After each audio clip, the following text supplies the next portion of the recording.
Víte, kam se odstěhovala ona? Persingo malý. 900 kilometrů daleko. Slyšíš? Posílal jsem to už na Mikuláše, aby to došlo včas. A kolikrát to stejně dorazilo až na Silvestra. Napsal jsi často. Malá. Ona nevěděla. Ono by se jí to moc... Persy. Jasně. A teď už je to jedno. Teď už je napravdě boží. A my se s Magdalenkou se stěhujeme do Kamenice. Ona je vdova už 5 let. No i čekala na mě. Jestli jste čet Lásku za času kolery od Markéze, to je to samý, nemlich to samý. Ale zasádrovat druhou nohu, to může udělat jenom takovej jouda, jako jsem já. Saturninovi si nějaký doktor taky popletnul. No, ale v Saturninovi, pokud si dobře pamatuju, si ten doktor popletnul u chlapa. Jenže já tu blbost předvedl se krásnou. Lež. No, tak proto se ti to stalo. Ne, Malá. stalo se mi to proto, že jsem u toho prakticky spál. Probudila mě až ta blbě udělaná sádra. Tak vidíš. Ale Filipe, upřímně.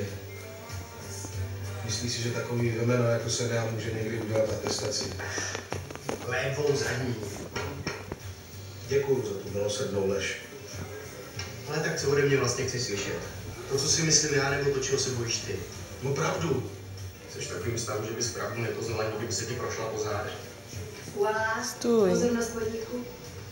Sádrny, trpaslík. Ještě ty si ze mě dělej srandu. Jak to? Ty jsi to řekl? Já ne. Jasně. Přátelé, pro dnešek bylo srandy až na rozpad. Neříkal jsi, že ho to pobaví? Má nervy, tak si mu chtěl trochu rozveselit. To se ti teda povedlo. Až budu chtít rozveselit, s důvěrou se na tebe obrátím. I mistr tesař, no tak znáš to. Tak mi to spočíte a Persy dá malá. ještě foukat blbý. Nechy.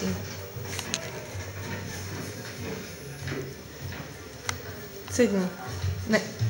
Nechte se zasáhnout osudy vašich oblíbených hrdinů. Sponzor Persy, pořadu je malá. Hello, značka ovocných šťáv a nektarů. Hello, vybírejte srdcem. Malá.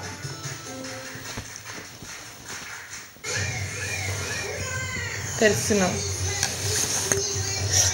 Hele, stůj. Je pod...